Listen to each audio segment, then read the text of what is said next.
What's going on, everyone? Welcome back to the Unqualified Film Bros podcast. Declan's not here tonight, but you got the three of us, Max, Ben, and George.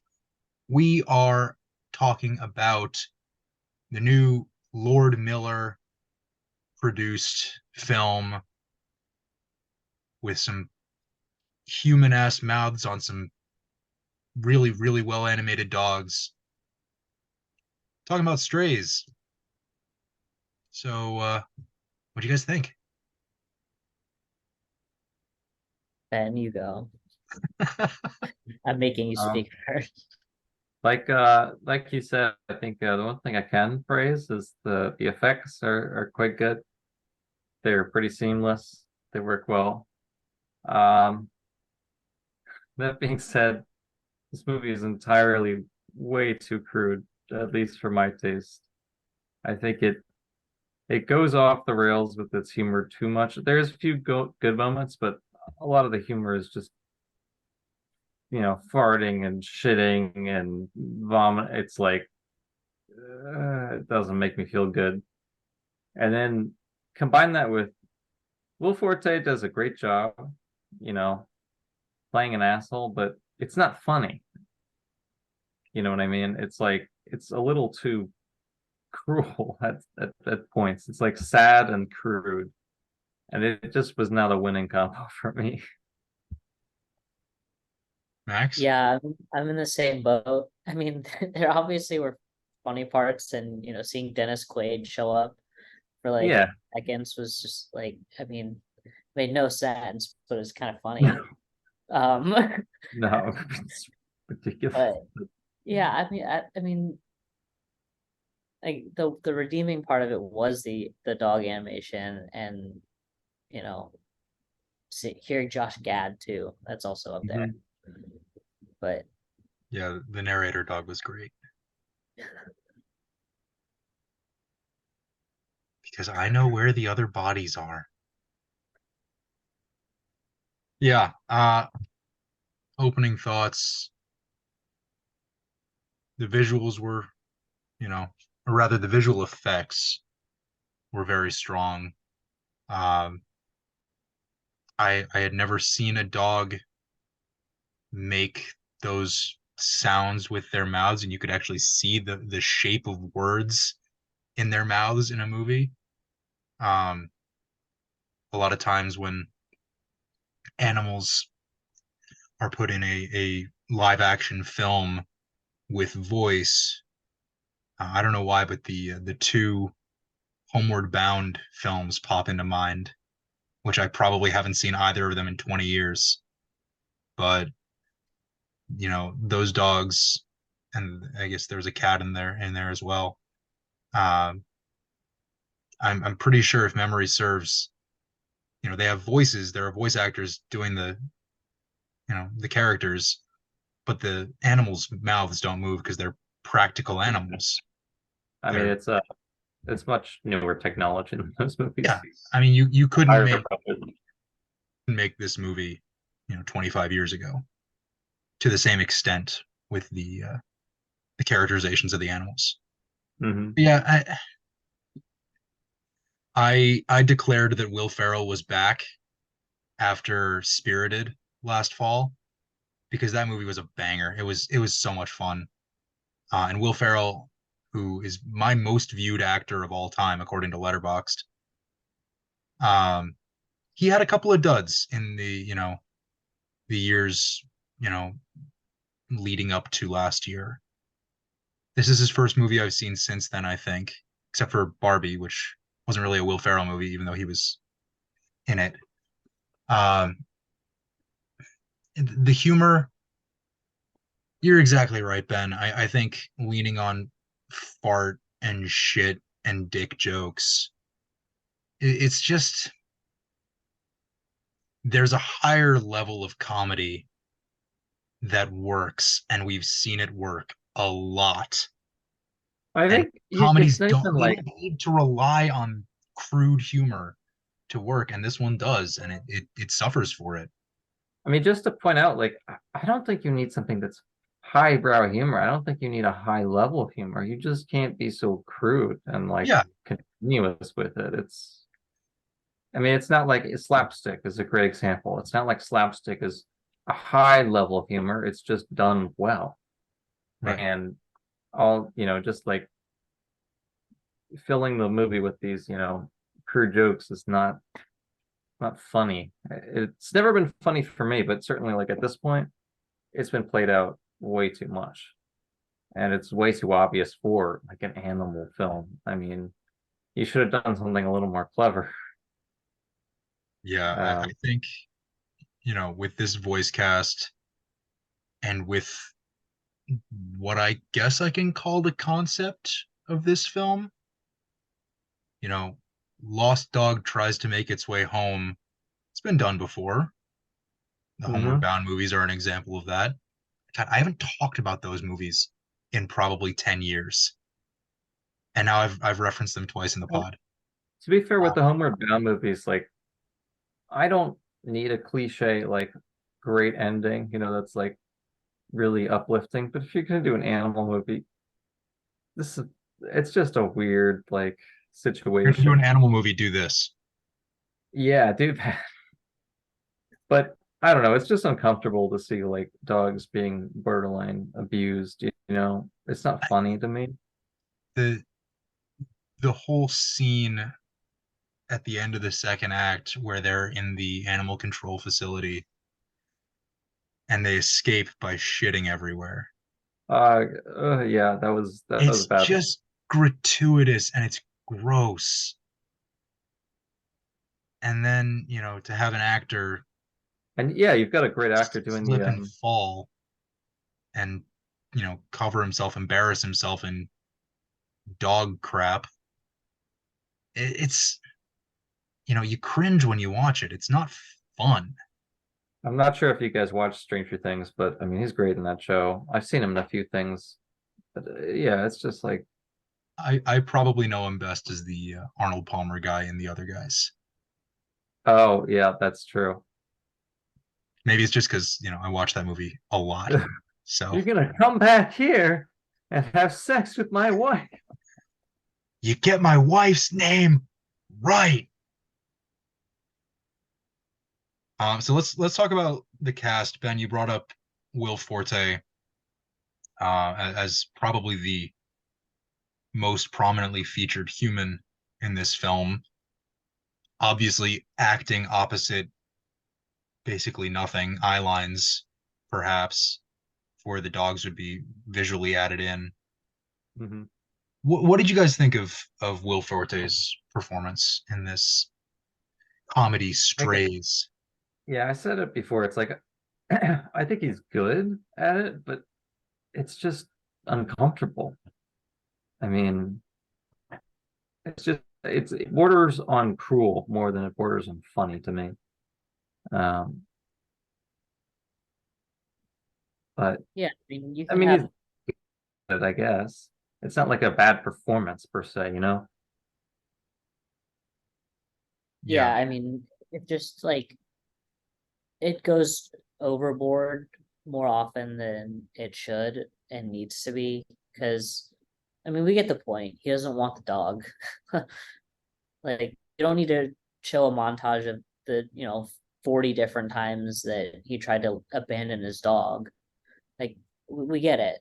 He doesn't like Yeah. it. He wants to get rid. Like, you can move on. I don't It just they it makes stretched you that feel montage and we Yeah, ended up with a 93-minute movie.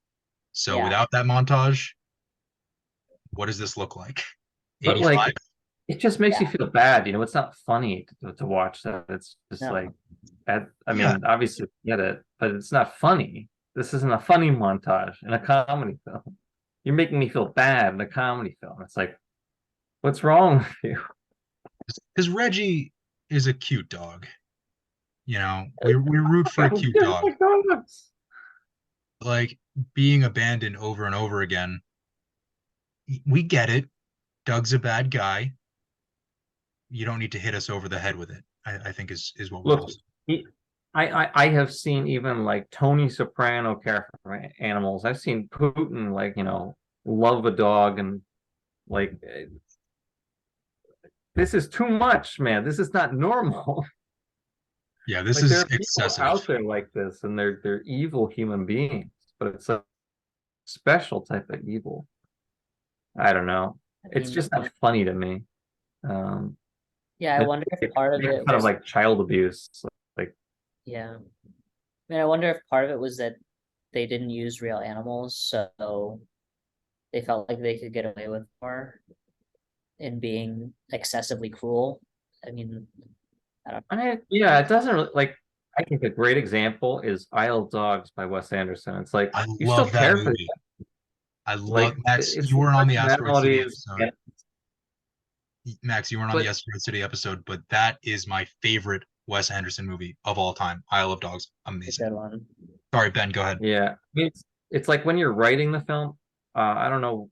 I'd assume a lot of it is written because you're using like visual effects and stuff, but um, I don't know. Like you should probably think about this stuff. But also, all of the jokes are like really crude and stuff. And then you have like little moments here and there, like you said, the Dennis Quaid moment, but it's like 15 seconds or whatever, and just random. Um, and you have a few cameos like that, but it's just not. Yeah, it's not my thing. Yeah, I think, you know, what we get from the humor here, Will Forte is a great comedic actor, Hmm. but he isn't given an opportunity to be funny here. Yeah, He is played up to be a jerk, loser, dog hater who is our villain of the film, and yet with Reggie trying to, bring a tennis ball back to him at the end of the movie, or at the end of the second act, start of the third act, we have to think that maybe he's a little redeemable.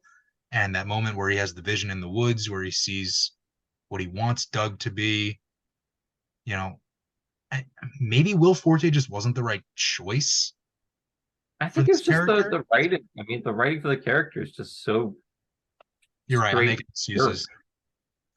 Like, I mean, Will Forte, I've seen him do plenty of things, and like I think you should leave. He can play a jerk that's funny. There's plenty of times where he can play a jerk that's funny, but you got to give him a chance. It's like guy who That's good. abuses dogs, abandons dogs, kills dogs. It's like how can you laugh at this guy? I mean, it doesn't matter how awful of a like it focuses in on how awful and how much of a loser he is. And it's like we should laugh because of that, but It's cheap. it's just not funny. Yeah. And I think a lot of the jokes don't land when it comes to his character. Yeah. Let's talk about the voice cast before we get into the presentation of the dogs and the story and all that. Um, our four sort of main group, our core dogs. We've got Will Ferrell, we've got Jamie Foxx, Isla Fisher, and Randall Park. Um, How you say her it's name? Yeah, Island? Oh, Isla. I had not heard her Australian accent, her natural speaking voice in a film, maybe ever. She puts on an American accent in basically everything I've ever seen her in. yeah, I've seen her in interviews, but it's also like Sacha Baron Cohen. True. Both of them, you never I, hear their I actual still don't accent. know what his real speaking voice is. It's probably Borat by this point. What, Sacha Baron Cohen? Yeah, Oh no, he's got like a weird like British something accent. I don't know. He's got his own. I don't believe you. It's Borat, or it's Ali G, Is he British? or it's I Jean think he is Girard. He's British. British, huh? Yeah, I think he is British. Yeah, but yeah, you'd never hear his actual accent, other than like even in Ali G, he puts on like an accent. But yeah, I mean, I think the voice cast is good. Like they do a good job. They're all good actors. Um, you've got what is it, Sofia Vergara As the as couch. the couch. Yeah, I mean that tripping scene is like it's interesting. It's something. I sorry, go ahead. But yeah, I think Randall Park, I think is pretty good. Um, but honestly, I think my biggest complaint is Isla Fisher's playing a dog named Maggie. There's no poodles in this film. No poodles. That's Where is Maggie immediate. tonight? She's asleep right now. Maggie, She's not in the room. one of our favorite guests on the pod. She's been in other episodes. Yep. Plenty of episodes. Spot all of Maggie's appearances. Follow along at But home. it's funny that they chose another like smart dog though. That's like the planner or whatever. But yeah, I think the voice cast is good. I just don't think the material is there for them to do much with. Yeah, I was surprised by, we talked about the, crude jokes and all that, but I was surprised by a lack of quality in the script. You Mhm. know, Lord and Miller are known probably best either for Spider-Verse or for their comedy work. And they produced this script that it didn't feel like all of the jokes fit, if that makes sense. Like we're in a spot where, you know, you got two characters going back and forth. Let's say it's Reggie and Bug, and you know, then they say something sort of, I don't know, some sort of non sequitur in the scene that sort of shoehorns in something about being dogs, or Jamie Foxx's character will say something about being a stray, and it doesn't really fit, but it's meant to be played for a joke, so you kind of that's okay, and then it moves on. Yeah. But the script, Or you're right, Ben, it didn't allow the actors to play as much as it should have. or they'll make the same "we killed a bunny, don't talk about it" joke Oh like my God, six they made times. that joke 5 times. I It was like bunnies. funny Yeah, the first time. I like bunnies. I was not a fan. I mean, you could tell right away when they were going in that little like burrow area, the hole that, when they were pulling out all the stuffed animals. Oh, they're gonna stop tripping and it's gonna be, you know, forest creatures that they were tearing apart. It doesn't take a rocket scientist to put that together. Yeah, I was not amused. And they could Not have a, said that. Like I'm thinking of Kingsman: The Secret Service towards the end of the film. Have you guys both seen it? Yeah. oh yeah. The first one? Yeah, Yeah. when all the heads explode, right? They Mhm. don't. It's not like blood and guts going everywhere. They make it like Fireworks. little fireworks. Yeah. We get it. We understand what's happening. We don't need to see it, especially in this kind of a movie. Like, you're already making crude jokes. We don't need to see like the dismembered body of a bunny. So many dismembered bunnies. Yeah, I was not amused. Yeah. I think it was at that scene that I really completely checked out. Like I borderline wanted to get up and leave because it was just so uncomfortable. It's like, how am I supposed to laugh at that? Why would I laugh at that? I don't know. I mean, I like animals more than a lot of people, but I feel like a lot of people would be uncomfortable with that. Sure. yeah. I was the only one in my theater, so I wouldn't know what other people thought about it. Um, What was that so like? What was it like sitting alone in a movie theater, knowing that you I paid for this? I mean, I was on I my was one as well, phone for so a lot of it. You were texting me, and I'd actually like to read some of the texts that Max sent me, Ben, so you can appreciate these. Um, I mean, he was there's texting just me like, during the trailers, oh which yeah, I've been known to do that. I text people during the trailers. I'm that guy. I know Max is that guy too. Um, when I'm literally the only person sitting in movie yeah, theater. you're not bugging anyone. I'm not bothering anyone. Um, LOL, this movie is ridiculous, was the first text. There's about 5 minutes in.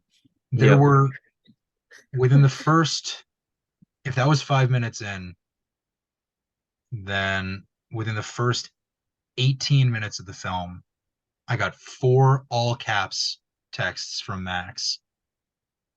First one was LMAO serial killer, which probably my favorite part of the movie is Josh Gad as the narrator dog. He's good. It was like the Dennis Quaid moment, where it fits, but also it doesn't really fit. Um, and Is that happening? first of all, Josh Gad has a fantastic voice and great comedic timing. And second, he's talking about this meet cute, and then suddenly he's a serial killer, and I'm the only one who knows. Like, if it had done more of that, if this film had done more of that, obviously, with variation, it would have been great. That kind of Mhm. humor, it really works for me. Yeah, Uh, no, Better. so then we got narrator dog, let's go, all caps, 3 O's on go. Dennis Quaid with 5 question marks.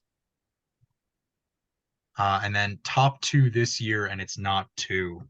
So Max, I just want to check in 4 months from today, or 4 months from No, it four was months from right about now, when we do top 5s for the yeah. year. Yeah, it's going one, guys.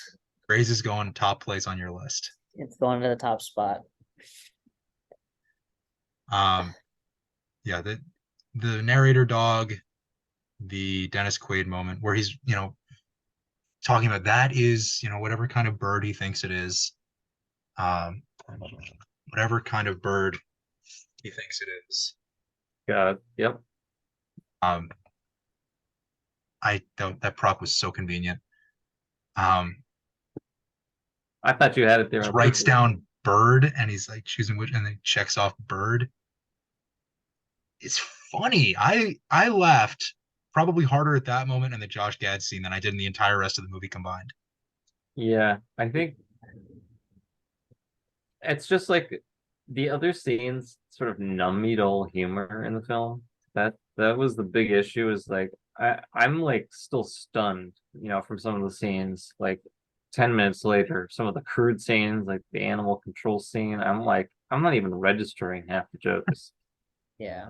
But yeah, I mean, like the early ones with like Josh Gad, that's good.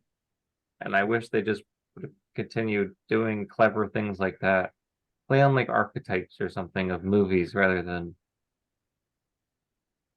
whatever they did.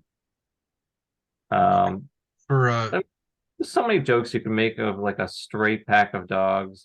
Make jokes about any gang movies, like Mob. I mean, you could do anything you want. Any of it would be better. Any of it would be more creative. shit, this But is yeah, going in your it's top great. 5 too. Huh? This is going in your Oh, top 5 too. absolutely. I don't know. But I We've think like done with this great like technology with the dogs, it's like you could do a lot of great stuff, and they resorted to just nothing.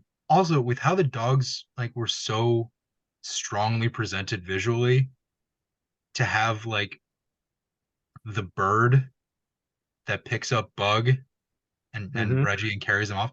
That bird looked terrible from a Yeah, CGI standpoint. Like they spent their entire budget they on being able used to it make all on the dogs. you had to be able to make Reggie say, "I'm gonna bite his dick off." You had to make sure his mouth said every word perfectly. And then you got, a 1995 ass CGI bird swooping in, picking up Bug and Reggie. It was just like there are a lot of choices made with this movie, and very, very few are the right. Yeah, that's an accurate summary. Yeah. Pretty much. Something else that bothered me about this movie, and I gave it 3.5 stars on Letterboxd because it doesn't overstay its welcome. And Ben's shaking Yes, his head it's good. because Ben's got a higher standard than I do. But that's that's not new information. Um, but you know, it doesn't stick around too long. It's 93 minutes. The voice cast is fun. You know, there are moments, like we've said, for the last few minutes, there are moments that make this one worth it. But something that really bothered me about this one is that it gave away way too much in the trailer. And, that happens a lot with movies that, we see both for the pod and not. But, you know, the entire opening is in the trailer. The tripping scene with the mushrooms is in the trailer. Yeah. It's just, nothing We also, surprises. And maybe it's just because, we go to the movies every week well, they and showed the see those trailer a trailers so lot of much. places, like on TV. It had a lot of marketing, it seemed like. Yeah. But like, I don't know, what do you guys think about, and you can expand this beyond Strays, but let's talk for a second about the presentation of trailers because we see so many trailers for so I many hate it. movies. I get it. You want to get people into the theater, but I think it's a stupid idea because it ruins some of the excitement of like, not knowing what's going to happen. If you look at trailers, even from 80s, 90s, like they give away nothing. It's a bunch of kind of clickbaity stuff, but I'd rather just not be told like any of the, reveals in a movie or like show any of the scenes and stuff. It's like they'll show like little tidbits here and there, and then you'd have the narrator like something is coming this summer. Um, but anything is like better than giving away a lot of the movie, especially for like an hour and a half movie. Yeah. But like a lot of the Disney, like Marvel things, I feel like do that these days. Oh I my mean, God, the every, trailer for the Marvels makes it look so bad. yeah. I mean, I think Nolan does a good job. Like Oppenheimer's trailers, they were phenomenal because it's like it's short moments here and there, and it's puts together some excitement, but it gives He away was not a lot. he was also pulling from a 3-hour movie. But still, he could have given away like something. Um, I A feel like movie it's like Oppenheimer, though, we know the history. or So Barbie, or Barbie. I mean, Barbie's a good one too. For a lot of the trailers, you had no idea what the hell was happening. Yeah, I remember the first teaser they just Yeah, did that opening clip of uh yeah, it's 2001, but done with dolls. yeah. yeah, And that was and the even first minute of the movie. And then you move on into something that, you've seen Yeah. bits and pieces of in the full length trailer, Mhm. but you're going to spend an hour 50 watching a movie that you've maybe seen a minute of or yeah, 90 seconds of. Mhm. And I remember when the three of us did the Mission Impossible episode, either during the recording or after, I can't remember. We talked about how the train sequence and the motorcycle jumping off the cliff were shown in the trailer. And you knew that it was going to be a part one. Those two moments could have been in part two in theory. Max, you and I have talked about the Harry Potter and the Deathly Hallows part one and two trailer. It was one trailer for both parts. Mhm. And so you didn't know what was going to be in which part of the movie. And that felt smart for a two-part strategy. Dead Reckoning part one, how cool would it have been to sit in the theater and see Tom Cruise ride a motorcycle off a cliff if we knew nothing about it? I yeah, and I agree. And also, it doesn't really matter for Tom Cruise. He's been doing that stuff forever, and it's like it doesn't matter how many All right, times bad you. example. But like it say I think George you had brought this up when we talked about this, but say one of those moments was in the second film in part two, and we got to, just up to it or something like that, or it felt like we might be getting to it, and part one just ended. And that That was would like the cliffhanger that we ended on. That would Oh, be bad. part one had ended with him going off the cliff. I don't know how I would have felt about that. That I would have don't been terrible. I That don't would know have if I been would like that. Yeah. No. that would have been disgustingly like just bad writing too. Um, But then literally a cliffhanger. Like, come on. Uh, but but yeah, then I mean, I think we can all agree. Sorry, what were you saying? I was just gonna say, getting back to a movie like Strays, you look at the trailer and it's, everything we see at the beginning of the film. We know exactly who Reggie is as a dog. He loves Doug no matter what Doug does, no matter how he treats him. We don't know the backstory of how Reggie came to be with Doug, and I thought that was probably one of the smarter decisions that they did in this film, is to show that flashback, to show how Doug ended up with the dog, and to show how Doug ended up keeping the dog. Because we know from the trailer and the beginning montage of the film that Doug doesn't like this dog, so why the hell would he keep it? And then we get that moment at the end of the first act, start of the second act, where we see why Doug held on to the dog, and it was to spite his ex-girlfriend, even though Reggie caused his ex-girlfriend to leave him. Yeah, I mean, just add it to the shit heap of why this guy sucks. I mean, Yeah, we didn't even mention that he's, a cheater, as one of the reasons yeah. why he's a bad person. He's a comically bad guy, but it's not comical. It's like he checks every box, every single one. We need this guy to be bad. How do we make him bad?